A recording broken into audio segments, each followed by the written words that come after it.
Bienvenue dans un nouvel épisode. Aujourd'hui, nous allons parler nutrition, perte de gras et jeûne. J'aimerais vous parler d'une étude que j'ai découverte il y a un mois de cela sur la chaîne de Layne Norton. Une étude que j'ai trouvée très intéressante et je me suis dit que ça allait être cool de partager le tout avec vous. Donc ce qu'on va faire, c'est qu'on va décortiquer cette étude, je vais vous la présenter et ensuite on va essayer d'interpréter ce qui a été donné par cette étude.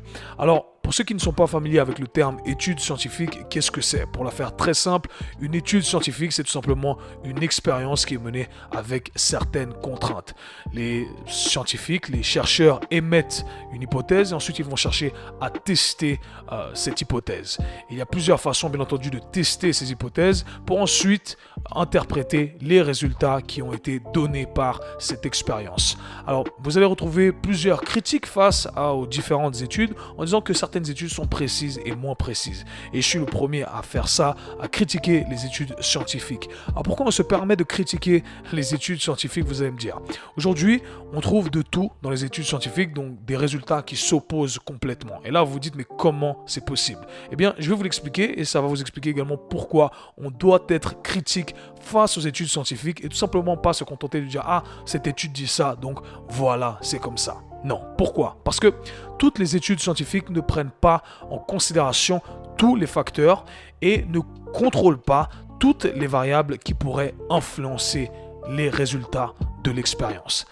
Et cette étude-là, que je vais vous présenter dans un instant, eh bien, au contraire de toutes ces mauvaises études, entre guillemets, eh bien, les chercheurs ont fait un très bon travail à contrôler un maximum de variables qui pouvaient éventuellement influencer les résultats. Donc c'est pourquoi cette étude est très précise selon moi et c'est pourquoi on peut se fier à cette étude et ça a du sens, d'accord? Donc ça c'est la première chose à dire. Maintenant laissez-moi vous parler un peu de cette étude. L'étude cherchait à comparer un déficit calorique, donc le fait de manger un peu moins, d'accord, un déficit calorique quotidien de base à un jeûne alterné. Le fait de jeûner, c'est le fait de ne pas manger du tout. Et dans cette étude, ils ont utilisé un jeûne qui durait pendant 24 heures, donc une journée entière sans manger. Et cette étude est super intéressante parce qu'elle nous donne plusieurs informations. Elle nous donne de 1, des informations sur les effets d'un déficit calorique. Et de 2, elle nous donne pas mal d'informations sur le jeûne et vous allez voir que ça risque d'aller à l'encontre de ce qu'on vous a peut-être déjà dit, principalement tous les gourous du jeûne, ok? Donc laissez-moi vous expliquer un peu comment cette étude a été orchestrée, je le répète, très bien orchestrée. Eh bien, ils ont créé 3 groupes, d'accord? 3 groupes de personnes qui ont été soumis à des contraintes différentes pour qu'on puisse analyser les résultats. Dans le premier groupe, eh bien, on a dit à ces personnes, ok, vous allez manger 75-75% de votre base de référence en termes de calories. Donc imaginons que ce groupe de personnes mangeait 1000 calories par jour, ils vont simplement manger 750 calories par jour, tous les jours, ok? Donc on crée un déficit de 25% par jour, un déficit calorique de 25% par jour.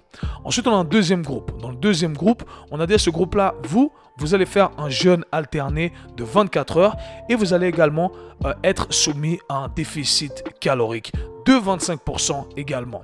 Alors, ils ont eu un jour où ils ne mangeaient absolument rien, donc 0 calories, aucune consommation du tout. Et le deuxième jour, ils consommaient 150% de leur base de référence. Okay?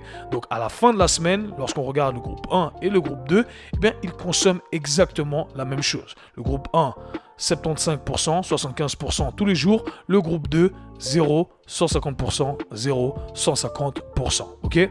Donc un qui jeûne, l'autre qui ne jeûne pas. Et ce qui est très intéressant, c'est qu'ils ont rajouté un troisième groupe qui a été soumis aux contraintes suivantes. 0 déficit calorique. Ils devaient tout simplement faire un jeûne alterné. Donc un jour où ils mangeaient 0 calories, ils ne mangeaient rien, d'accord? Et l'autre jour où ils mangeaient 200% de leur base de référence. Donc imaginons que normalement on mange 1000 calories par jour, un jour on mange 0, l'autre jour on en mange 2000. Donc on mange tout simplement le double le lendemain, ok? Et ce qui a été très intéressant, c'est qu'on a plusieurs résultats qui nous donnent plein d'informations et je suis excité de partager tout ça avec vous. Alors la première information ou le premier résultat, c'est que le groupe 1 et 2 ont perdu du poids en faisant donc un déficit calorique et le groupe 3, ils n'ont perdu aucun poids. Ils n'ont pas perdu de poids, ils n'ont pas perdu de masse grasse. Qu'est-ce que ça nous dit ici? Ça nous dit que le résultat d'un déficit calorique, c'est la perte de gras, ou plutôt, on va utiliser le processus inversé, c'est que pour perdre du poids, eh bien, il faut faire un déficit calorique. Peu importe la disposition de votre déficit calorique, c'est ce qui mène à la perte de poids.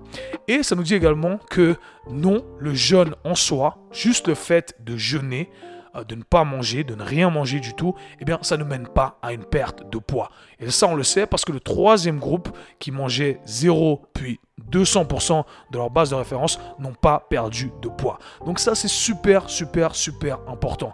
Et j'arrête pas de le répéter, d'accord? Le jeûne n'est pas magique, ce n'est pas le jeûne en soi qui vous fait perdre du poids, c'est tout simplement le fait de manger moins, ok? On mange moins, on crée un déficit calorique et c'est comme ça qu'on perd du poids, peu importe la disposition. Ensuite, les deuxièmes données qu'on récolte ici avec cette étude qui sont super intéressantes, c'est qu'ils ont également analysé certains marqueurs de santé. Donc, ils ont analysé le fait de voir, ok, est-ce que les marqueurs de santé se sont améliorés ou pas du tout.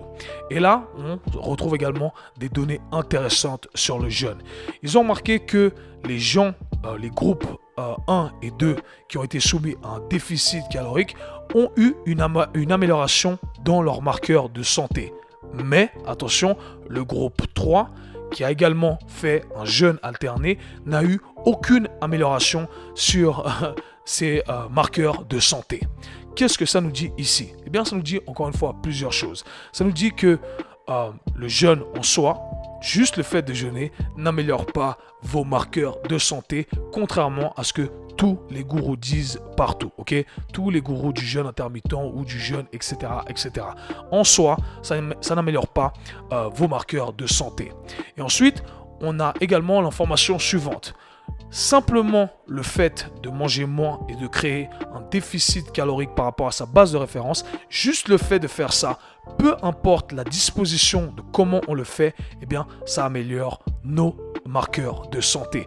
Et je me tue à dire ça, et j'ai souvent des débats avec des nutritionnistes, des experts de nutrition, qui selon moi font perdre du temps à beaucoup de personnes, parce qu'on essaie de s'attarder sur des détails qui n'ont pas vraiment d'importance, alors qu'on devrait s'attarder vraiment sur le 95%, d'accord, le 95% qui va vraiment créer des résultats, ok? Il faut arrêter de s'attarder sur des trucs, compliquer les trucs, alors que ce n'est pas nécessaire. J'entends souvent les gens dire, oui, il ne faut pas manger cet aliment parce que cet aliment, il est inflammatoire et ci et ça, alors que juste le fait de manger moins, encore une fois, si on respecte son appareil digestif, d'accord, qui est relatif à chaque personne, eh bien, on va améliorer nos marqueurs de santé. Le simple fait de créer un déficit calorique, ça va améliorer nos marqueurs de santé. Et cette étude nous le prouve également ici. Et ce qui est intéressant, je le rappelle, c'est que le tout a été très bien encadré, contrôlé, orchestré. D'accord? Donc, c'est très accurate, c'est très précis. Ensuite, dernière chose qui est très intéressante avec cette étude, c'est qu'ils ont comparé donc la perte de poids du groupe 1 et du groupe 2. Donc comme je vous l'ai dit, le groupe 1 et le groupe 2 ont été soumis exactement au même déficit calorique de 25%. Mais les dispositions ont été faites différemment. Et ce qu'ils ont remarqué, c'est qu'ils ont les deux perdu du poids, mais attention, la perte de poids n'a pas exactement été la même. La perte de poids du groupe 1, du groupe donc qui a créé un déficit calorique un peu tous les jours, d'accord? Eh bien, on remarque qu'ils ont perdu principalement 90%, 90% de masse grasse et uniquement 10% de masse musculaire, ok? Lean body mass, ça comprend plusieurs choses, mais ok? Mais on va dire ça comme ça pour simplifier. 10% de masse musculaire et 90%, 90% de masse grasse. Or, le deuxième groupe qui a fait le jeûne alterné, donc un jour je mange 0, le deuxième jour je mange 150% de ma base de référence, eh bien on remarque qu'ils ont perdu 50% de masse grasse et 50% de masse musculaire. Et ça revient toujours à ce que je répète souvent, d'accord, l'importance d'avoir un apport protéiné au quotidien, le fait que vous n'êtes pas obligé de jeûner pour perdre du poids. Mais je vais refaire une conclusion ici. Pour revenir sur ce point-là, j'ai fait un podcast qui s'appelle « Comment ne pas devenir skinny fat ». Je crois qu'il s'appelle comme ça. Donc, je vous invite à aller le checker et je vous donne toutes les informations et ça explique exactement ce point-là, d'accord? Les gens qui font un jeûne, d'accord, de 24 heures et le lendemain compensent le fait qu'ils n'ont pas mangé la veille, eh bien, vous remarquez qu'ils ont perdu 50% de masse grasse et 50% de muscle. Pourquoi ça arrive? Eh bien, je vais vous le faire très simple, ok? C'est de la chimie 101, facile, simple. Tous les jours, votre corps se débarrasse d'une certaine quantité de protéines. Tous les jours. Voilà pourquoi on vous dit qu'il est très important de consommer de la protéine. C'est la première chose que vous devriez avoir dans votre assiette, ok? Et malheureusement, eh bien, on n'a pas un endroit où on peut stocker les réserves de protéines, contrairement au gras et contrairement aux lipides, au sucre, ok? Les sucres qu'on peut stocker en forme de glycogène. Malheureusement, les protéines, c'est ce genre de truc qu'on ne peut pas garder. Et en plus de ça, notre corps s'en débarrasse. Donc, il est primordial d'avoir un certain apport en protéines, justement pour compenser le fait que notre corps s'en débarrasse naturellement.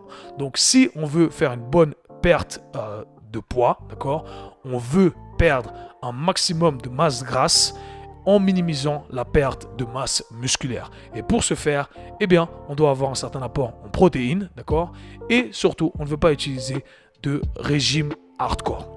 Donc voilà. Qu'est-ce que j'en tire de cette étude-là? J'en tire les choses suivantes, ce que je vous dis depuis toujours.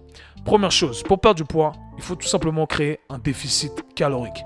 Et pour créer ce déficit calorique, eh bien, vous n'êtes pas obligé de faire des choses extrêmes. C'est aussi simple que ça. Vous n'êtes pas obligé d'aller dans les extrêmes et de faire des régimes hardcore. Vous n'êtes pas non plus obligé de vous punir. Si un jour vous mangez un peu plus, d'accord, le lendemain mangez un peu moins. Il n'est pas nécessaire de faire un jeûne de 24 heures. Au contraire, il y aurait plusieurs détriments à faire ça en fonction de ce que vous cherchez à faire. Donc comment on procède? Très simple, et vous allez me dire, non mais Kev, ça ne peut pas être aussi simple que ça pour perdre du poids. Oui, c'est aussi simple que ça.